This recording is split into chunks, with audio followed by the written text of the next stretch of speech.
Lahat ito, isang ba yan? Yan. Pwede po natin gawin 2x2.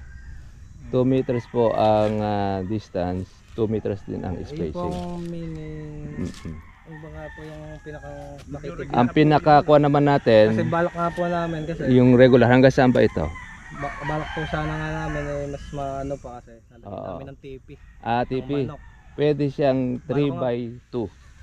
Balak 3 nga meter po 4 4 meters 4 meters. Okay din. Sa 4 meters, masyado malaki yun. Pwede po rin kasi kami maglagay pa ron Sa kabila. Po pwede rin yun. Pwede naman po siya 4x3. Basta ang pinakamaliit po 2x3. Oo, 2x3 yun ang pinakakuha niya. Pagka halimbawa maliit kasi sa akin, pag maliit halimbawa yung isang lote, gusto magtanim ng kalamansi, 2x2. Hindi tayo nagkuha ng 1x1 dahil parang kuwan lang yun. Kasi ang kalamansi naman, lumalabong naman yan.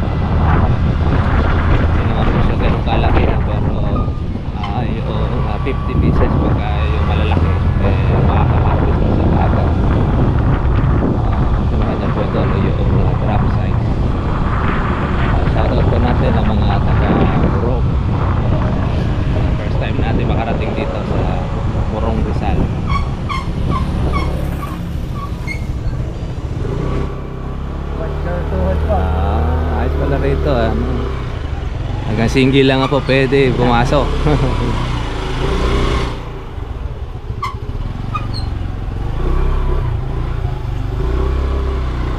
Para sa Kore, sa Maynila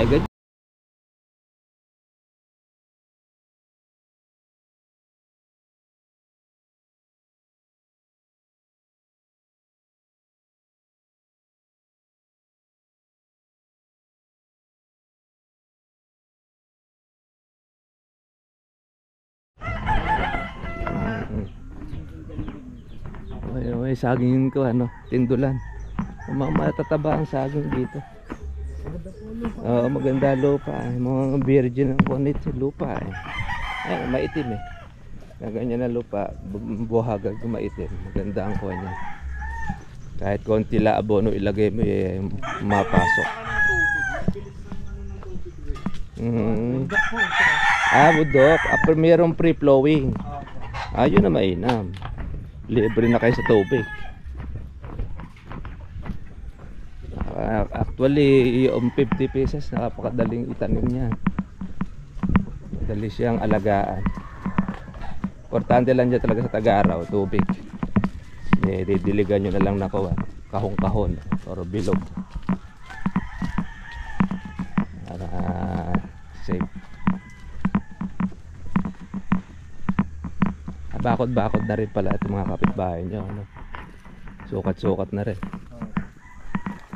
Siguro kamahal na rin ng square meter sa inyo.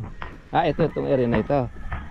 Pala, safe na pala sa mga kambing may bakod na.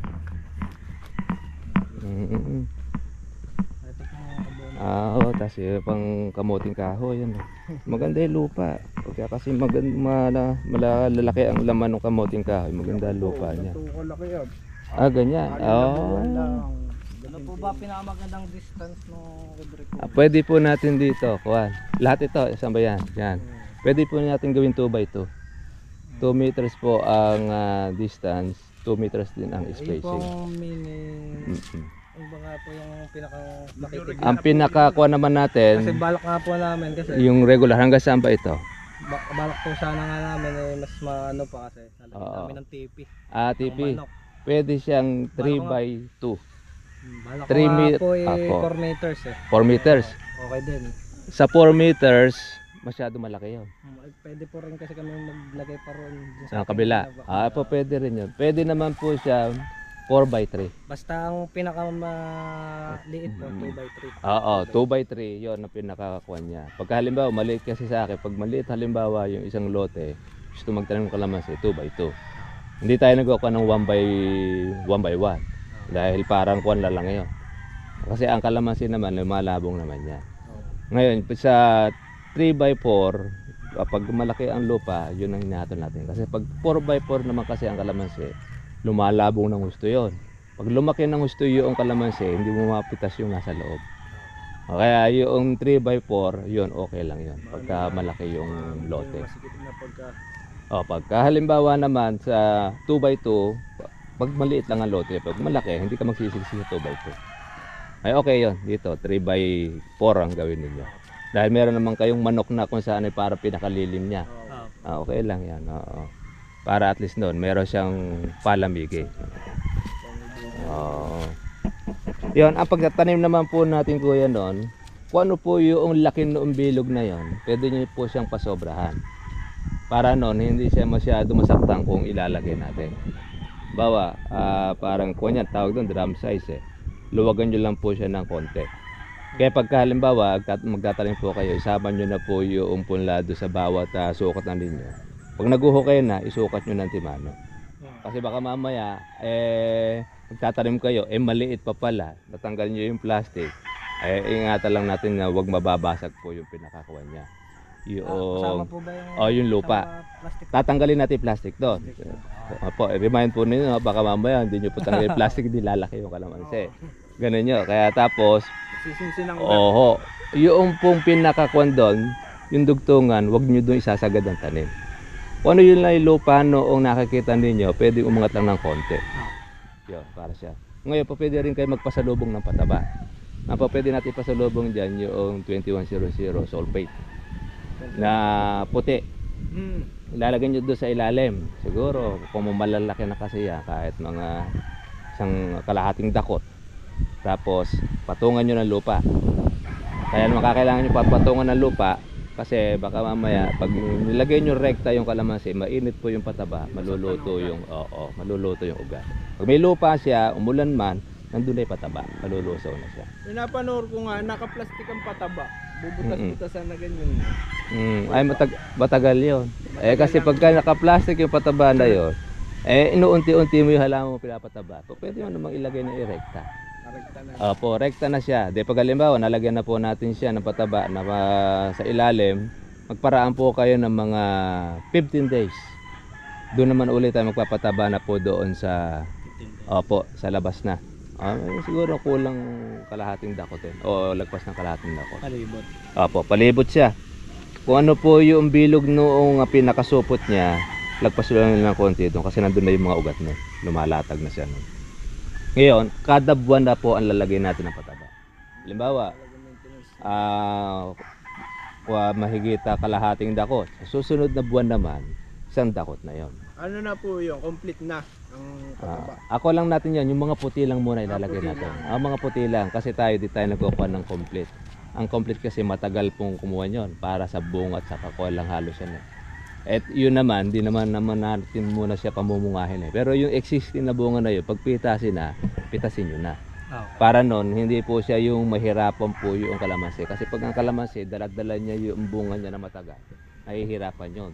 Kumbaga, nakokontrol po yung kanya sanang pagsupang. Ngayon, pagka pitasin at po pwede na siya, pwede nyo na magamit, papalitan ulit siya ng panibagong bulaklak sa kanang sanga. Yun yung sikreto ng kalamansi. Tapos, pag bata pa naman yan, hindi pa naman masyado siyang mauod. Ngayon, pag may nakita kayo mga paisa-isang uod, malapindot lang muna gawin. Ano ba yung malapindot? Pipindutin nyo yung uod. Para di kayo makuhan muna sa insecticide. Ngayon, pagka mayroong mga marami na kayo nakita, mga pagumpanguan ng insekto, yun, ikukuko sa inyo po yung gamot ninyong gagamitin.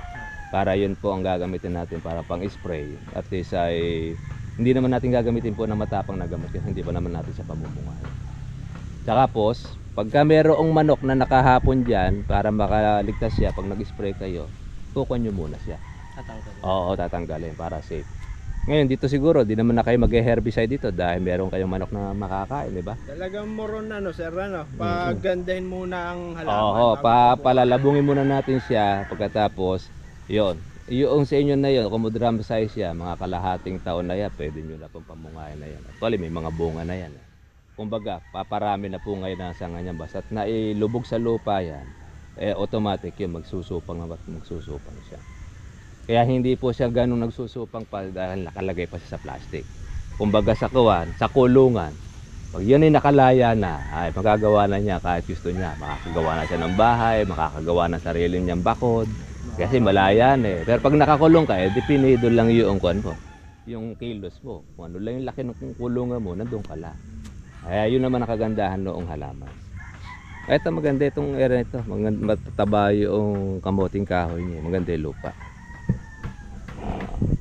Ang ngayon, ang tubig ninyo manggagaling ngayon doon sa Kawan, ano? Sa Manila Lad. Ito po, Maynila. Ano po ang tubig namin, Maynila doon? Oo. Oh, Parang yung sa pre-water Bumbungan. di sa bundok.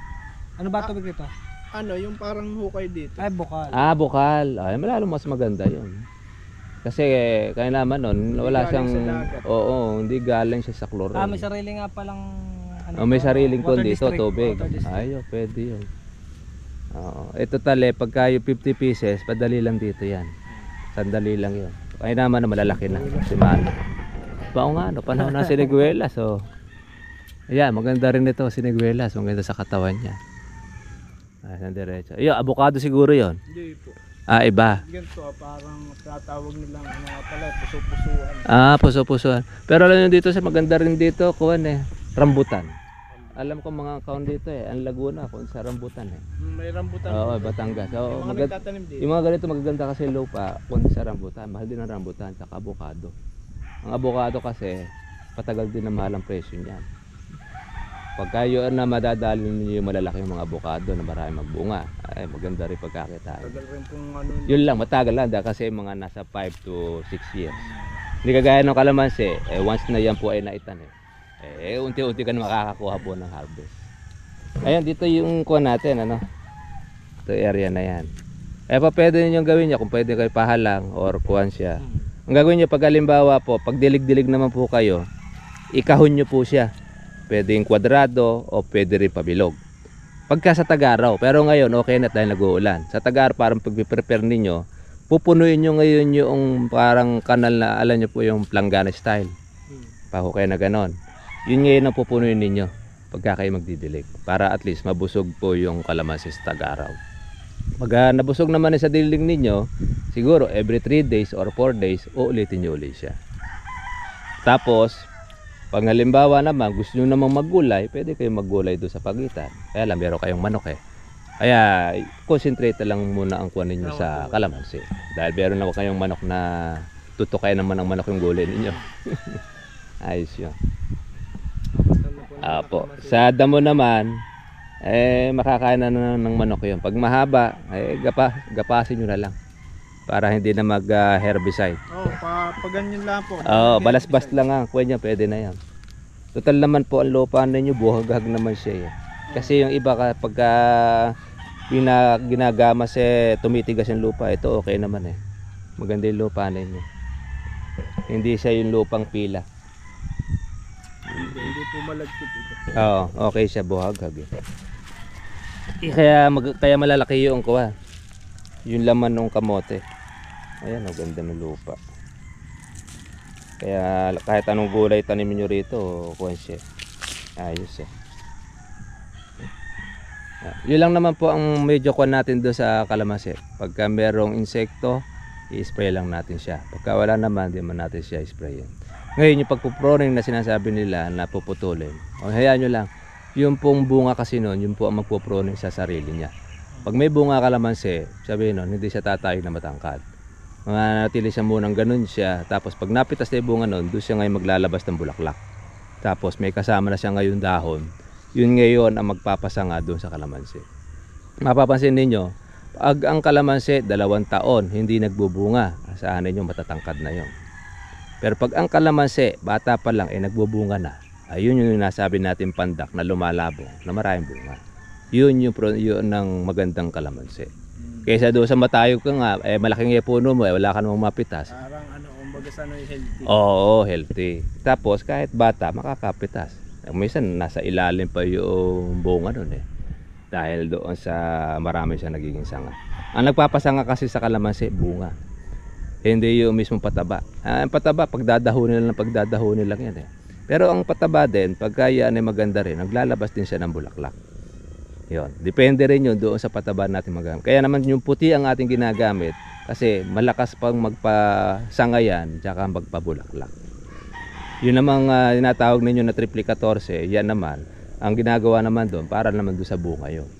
Bunga tsaka doon sa buko para hindi siya maglagas. Yun. Kaya lahat tayo hindi naman natin ginagamit sa pagka po ganitong bago pa yung tanim ng kalamansi. Kaya puro sulfate, o pwede yung sulfate, o pwede yung urea, pwede rin siya. Ngaraw mas sa amin kasi hiyang yung sulfate eh. Mura lang yun yung pinakamurang pataba doon sa amin. Yung kalamansi hindi naman kailangan niya mamahalin pataba para gumanda eh. Depende rin yun doon sa klase ng lupa. Pag ito gaya nito maganda na yung lupa ninyo, kahit konting kulang na pataba, okay na. Ngayon, kalimbawa, yung chicken manure, kung kayo maglalagay ng chicken manure, wag po ko ninyo i-re-recta sa mismong pinakakuha ng kalamansi. Mainit po kasi yon. Yung chicken manure, mas maganda yon, i-compost nyo muna. Pag siya ay parang lupa na siya talaga, na po pwede, tsaka nyo yun na ilagay. Meron kasi nangyari sa atin, doon sa amin, chicken manure nilagay sa kalamansi. Opo, rekta. Lagyan pa ng ipa. Siyempre, ang chicken manure may kasama ring ipa eh. And then nilagay sa kalamansi, ang kalamansi nangyari, dumilaw. Tapos nag-produce siya ng marami pang mga langaw. Kasi mabaho yun eh. Pero kung yun ay organic, hindi magpa-produce ng maraming mga uod. Tapos yun ang kailangan ng halaman. Kaya matagal nga lang ang gusar nga nung matagal umepekto sa kalamansi pagka yung organic fertilizer. Hindi kagaya noon sa atin. Kasi sa Nueva Ecija kasi medyo malayo lang dito. Kung po pwede lang eh. Yung ginagamit naming organic fertilizer na taga Nueva Ecija. Yun, parang kuwan siya. Para rin yung sumasabay siya doon sa synthetic. Oo. Mabilis. Kaya lang, 3 buwan naman ang makikita mo ang bisa niya. Hindi kagaya ng synthetic. Minsan matagal na 1 buwan, lipas na.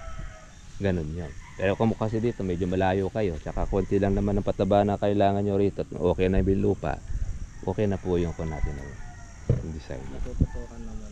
Opo. Ilan po ba ang mag-aalaga? Kaya kayo po, kayang-kaya, kahit 1 tao nga lang, kayang-kaya yan eh. Lima eh. Kami, alaga ko, libong kalamansi.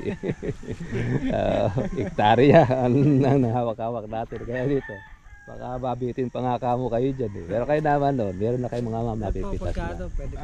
Parang sige, para kung kuwan ninyo. exercise na rin. Totoo po yun. Tsaka hindi, nalilibang kayo. Kasi iba yung meron kang naasikaso, meron kang ginagarden.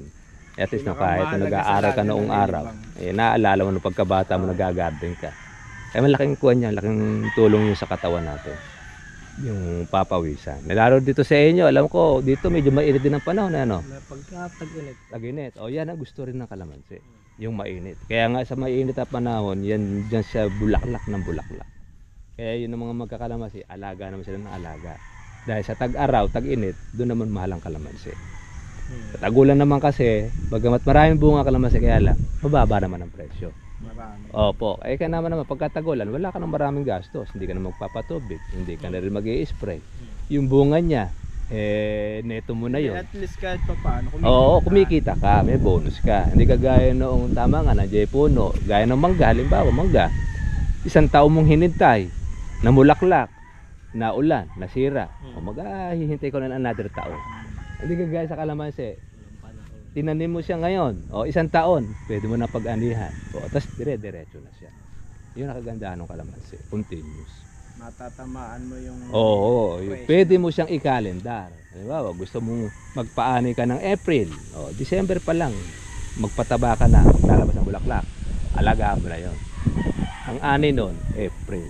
Gusto mo naman ng buwan ng May, January ka naman maglalagay. Kumbaga yan ang kalamansi, yan ang kung saan na gulay, na i-schedule mo siya. Hindi mo siya talagang mapagsasabayin. Bawa, 3 area mo, huwag mong pagsabayin. Pagsunod-sunurin mo. Bawa, itong April na ito, mataas pala ang presyo. Okay, meron ka. Sumunod, medyo mababa. May nakabawi ka na sa una, kapitas ka na sa kabila. Sumunod daw uli.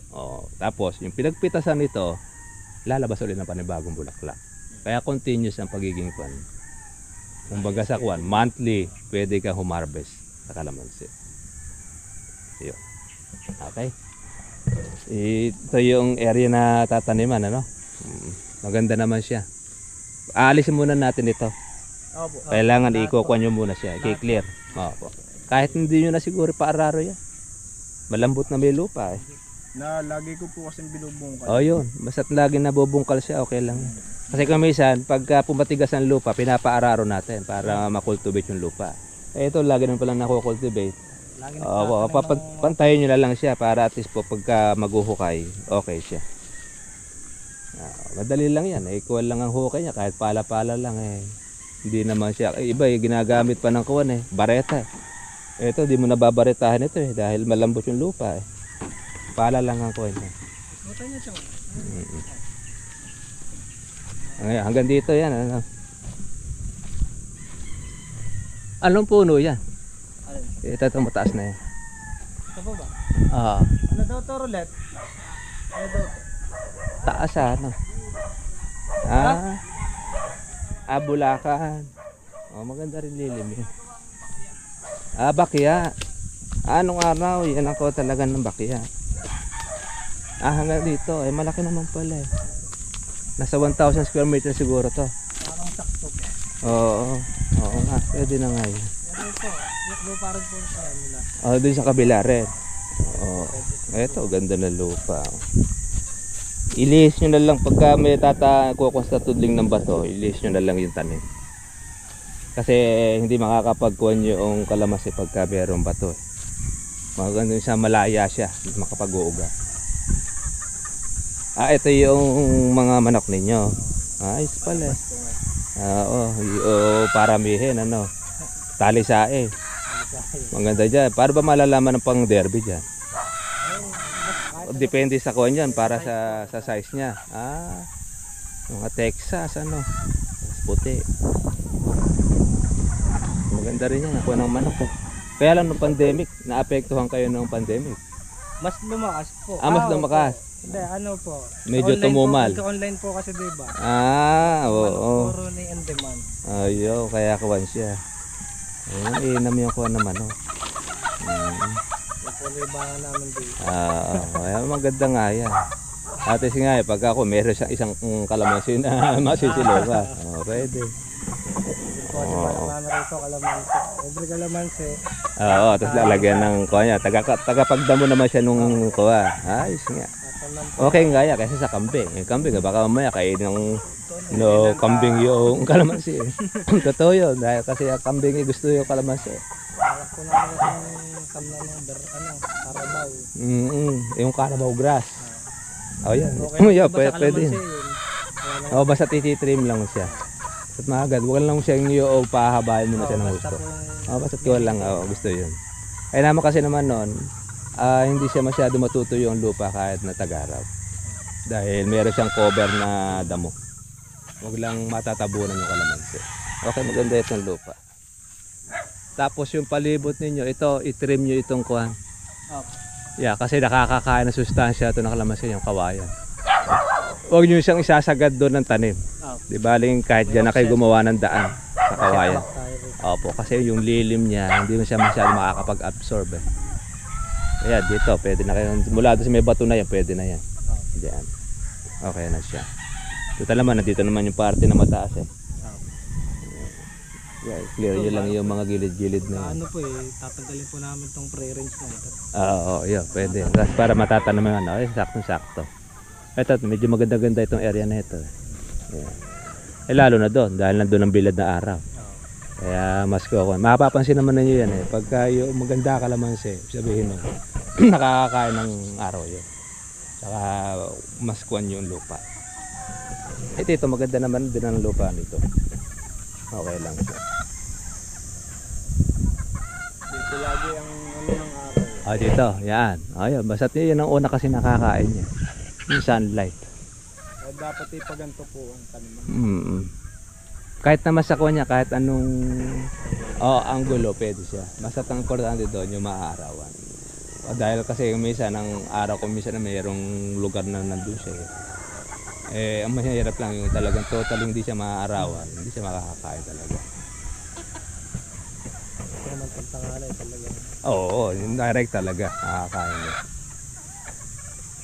Laki ng puno ng konyo na yan. Ano? Siguro yung mga sinaon na yan. Oo, boss. Oo. Yeah, kaya yung mga matitibay sa bagyo, kaya yung mga natitira eh. Mga ano na yan, puno ng bundok na. Oo, mga dati na yan. Yan yung nagiging cover sa kawan. Ay, may bahay pa pala doon sa tulaktok na yan. Ano? Po, may subdivision po yan. Subdivision yun. Crystal X po. Galing yan. Crystal X. Parang ko pala ito, parang style antipolo din. Opo. Yung mga nasa bundok din. Maganda kaya naman dito yun. Mas marami na nagiging bahay dito. Siguro kung mahal na rito ng square meters ng lupa. Magkano ba ang lakaran dito? Yan, 2,000, 4,000. Ganun na ang square meters. Mahal na pala. Dito lang sa area rin na ito. Tinan mo, ginto na rin pala. Ay, lalo mas mahal doon. Kasi city na kasi yan eh. Basta lumapit na dyan. Yan ang isa sa maganda rin na lupa. Ang pinakamaganda rin business yan. Kung ikaw ay magninegosyo, yan ang maganda rin negosyo. Lupa. Yung mabili kang mura, tapos may bebenta mo rin siya, mas doble pa.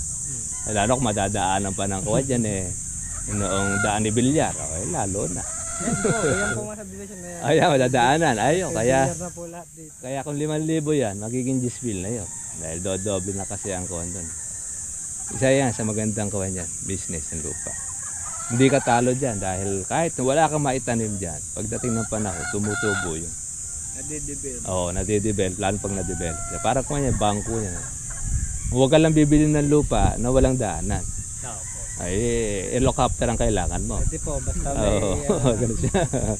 Di ba, kahit medyo maliit ang daan, mas importante, makakarating ka. Masama nung kung wala eh. Basta yung kasi sa sasakyan, pwede na. Okay, eto, meron pala kayong tubig. Pwede na itong makakasurvive na yan sa 50 ikaw na.